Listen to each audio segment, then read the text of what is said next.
अस्सलाम वालेकुम। I hope कि आप सब खैरियत से होंगे। आज हम अपनी वीडियो में second year inorganic chemistry chapter number 1 periodic classification का फर्स्ट टॉपिक देखते हैं, historical development of periodic table. हम आज अपनी वीडियो में अर्लियर क्लासिफिकेशन एंड देन बाद में होने वाली क्लासिफिकेशन को देखेंगे। सबसे पहले हमारे पास क्लासिफिकेशन थी डोबरेनर्स ट्रायड। डोबरेनर्स ट्रायड को देखते हैं। यहाँ पे हमने सबसे पहले देखना क्या है कि ट्रायड का मतलब। तो डोबरेनर ने क्या किया? डोबरेनर ने एलिमेंट्स को क्लासिफाई किया on the basis of atomic weight, on the basis of atomic weight. तो स्टेटमेंट देखते हैं हम सबसे पहले। तो स्टेटमेंट है elements are classified into group of 3 elements, यानी कि जो उन्होंने ट्रायड बनाया है सेट ऑफ 3 एलिमेंट्स का, such that the atomic weight of middle one, उसका जो उसमें से जो एटॉमिक वेट है मिडल वन का, is approximately equals to average atomic weight of first and third element.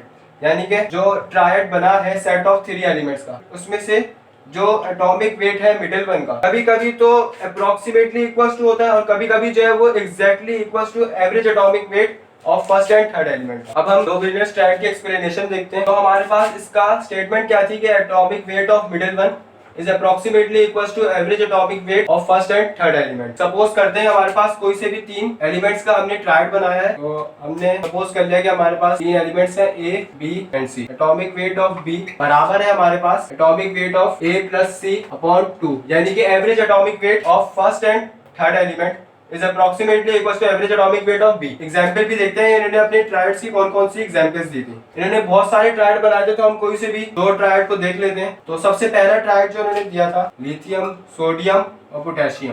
तो लिथियम का हमारे पास एटॉमिक वेट होता है 7, सोडियम का होता है हमारे पास 23 और पोटेशियम का होता है 39। जो हमारे पास एवरेज एटॉमिक वेट है फर्स्ट एंड थर्ड एलिमेंट का, यानी कि 7 प्लस 39 अपॉन 2, तो हमारे पास वो आता है बराबर 23 के। यानी कि जो हमारे पास इसका आंसर आया है वो बराबर है average atomic weight of middle one, यानी कि सोडियम के। डोबरेनर्स हमारे पास पहले आदमी थे जिन्होंने इस तरह की ग्रुपिंग की, 3 एलिमेंट्स की क्लासिफाई किया उन्होंने on the basis of atomic wait के, यानी कि वो पहली पॉइंट जिसमें उन्होंने अपना पीरियोडिक टेबल पेश किया, जो कि बहुत ही फ्यू एलिमेंट्स पर लिथियम, सोडियम एंड पोटेशियम हमारे पास अल्कलाइन मेटल्स हैं, यानी कि इनकी जो प्रॉपर्टीज है, यानी कि केमिकल, फिजिकल और ऑक्सीडाइजिंग प्रॉपर्टीज, एसिडिक प्रॉपर्टीज, वो सब इनकी आपस में मैच करती हैं। तो इन्होंने उन्हीं एलिमेंट्स को चुना था जिनकी हमारे पास प्रॉपर्टीज मैच करती हैं। अब डोबरेनर की हम सेकंड एग्जांपल देखते हैं जो कि बेस करती है हैलोजन। अब उन्होंने ट्रायड बनाया था क्लोरीन, ब्रोमीन और आयोडीन का। तो क्लोरीन का एटॉमिक वेट हमारे पास होता है 35.5,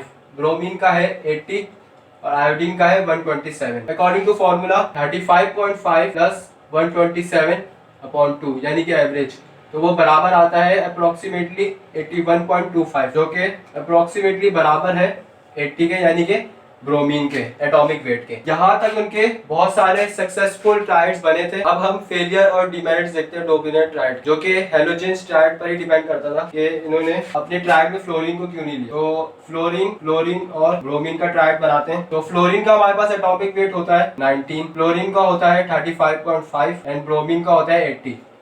तो average atomic weight of first and third element, यानी कि 19 प्लस 80 अपॉन 2, तो हमारे पास वो बराबर आता है 49.5 के, जो कि इसका और इसका यानी कि 35.5 और 49.5 में बहुत ज्यादा डिफरेंस है।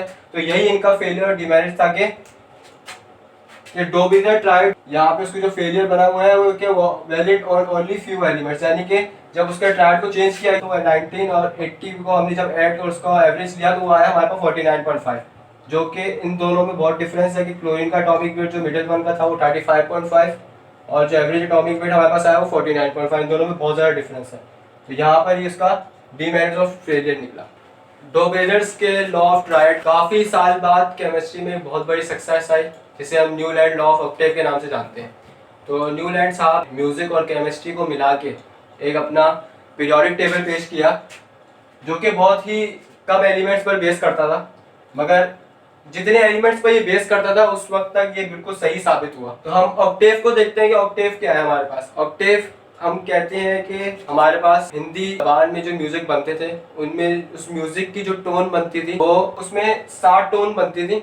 जैसे कि हमने यहाँ पे लिया है कि सा रे गा मा पा धा नी, यहाँ पे ये 7 है और फिर एज अ फर्स्ट वन जो है वो 8 यूज होगी, यानी कि सा रे गा मा पा धा नी सा। यहाँ पे जो फर्स्ट वन है वो एज अ 8 यूज हो रही है, तो हम इसको ऑक्टेव कहेंगे। यहाँ पे इनके स्टेटमेंट के मुताबिक every 8 element having same chemical properties as first one।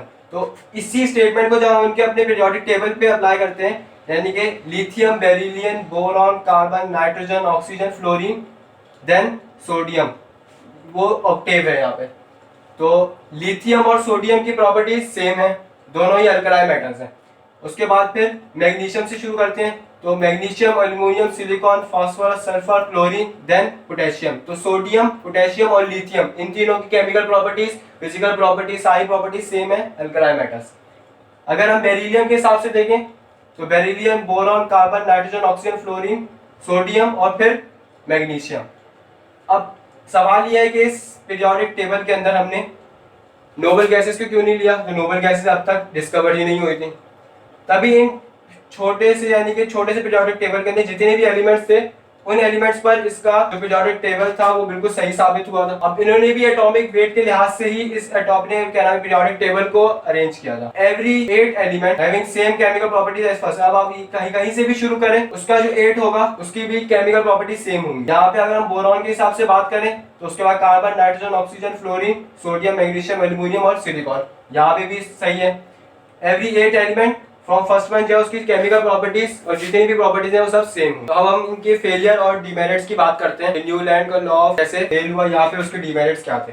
तो सबसे पहला फेलियर तो हमारे पास था ये डिस्कवरी ऑफ नोबल गैसेस। कुछ साल बाद ही नोबल गैसेस जब डिस्कवर हुई तो इनका लॉ फेल हो गया, क्योंकि इसके अंदर नोबल गैसेस ऐड ही नहीं है। उस वक्त के केमिस्ट ने ये कहा कि अगर हम 8वां कॉलम बना दें जिसमें हम सिर्फ और सिर्फ नोबल गैसेस को ऐड करें, यानी कि फ्लोरीन के बाद नियॉन, यहाँ पे आर्गन, नोबल गैसेस को ऐड किया, तो वो ऑक्टेव का रूल तो टूट गया ना, क्योंकि यहाँ पर 7 के बाद डायरेक्ट 8 आ गया, जिसकी अब इनकी केमिकल प्रॉपर्टीज ही मैच नहीं करेंगी, क्योंकि लिथियम और नियॉन वो तो नोबल गैसेस है, उनकी केमिकल प्रॉपर्टीज और कोई भी प्रॉपर्टीज मैच तो कर ही नहीं सकती। बनना किसका चाहिए था, लिथियम और सोडियम और फिर पोटेशियम का, ये तीनों मैच करती हैं एज अ प्रॉपर्टीज में। लिथियम की नियॉन जो कि नोबल गैस है उसकी तो मैच ही नहीं कर सकती, तो और इसका जो ऑक्टेव था वो भी टूट गया, यानी कि सारे गामा पादा निशा जो है वो भी टूट गया, उसका भी रूल टूट गया। ऑक्टेव का रूल ऐसा तो हो नहीं सकता कि दूसरा रूल भी बन जाए। दूसरा भी इसका यही था कि valid on only few elements, यानी बाद में जितने भी एलिमेंट डिस्कवर्ड हुए उनकी भी केमिकल प्रॉपर्टीज मैच नहीं कर सकती, क्योंकि न्यूलैंड लॉ ऑफ ऑक्टेव काफी साल बाद दो बहुत बड़े केमिस्ट एलिमेंट्स की क्लासिफिकेशन पर काम कर रहे थे,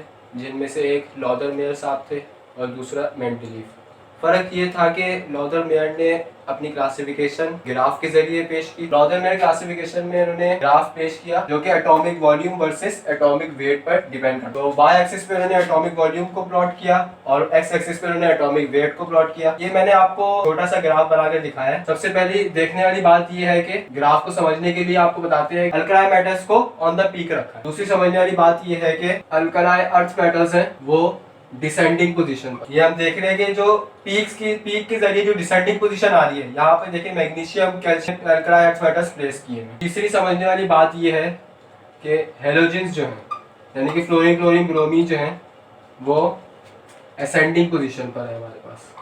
तीसरी समझने वाली बात ये है कि असेंडिंग पोजीशन है, यानी जहाँ पर कर्व शुरू होगा पीक, वहां पर हमारे पास हेलोजन है, फ्लोरीन, क्लोरीन, ब्रोमीन, आयोडीन। अब इस ग्राफ को हमारे पास चूंकि मेंडलीफ और लॉदरमेयर जो है वो दोनों एक साथ ही काम कर रहे थे, मगर लॉदरमेयर का जो ग्राफ जो उन्होंने वो जितने भी 63 एलिमेंट्स पर चूंकि बेस करता था, वो 63 एलिमेंट्स पर डिपेंड करता था ग्राफ, मगर वो बिल्कुल सही था। आज का हमारा लेक्चर जो कि historical development of periodic table था, इस लेक्चर से रिलेटेड आपको कोई भी क्वेश्चन हो तो आप कमेंट के जरिए मुझसे पूछ सकते हैं। और अगर आपको ये वीडियो पसंद आई तो आप इसको लाइक करें, चैनल को सब्सक्राइब करें और अपने फ्रेंड्स के साथ शेयर करें। अल्लाह।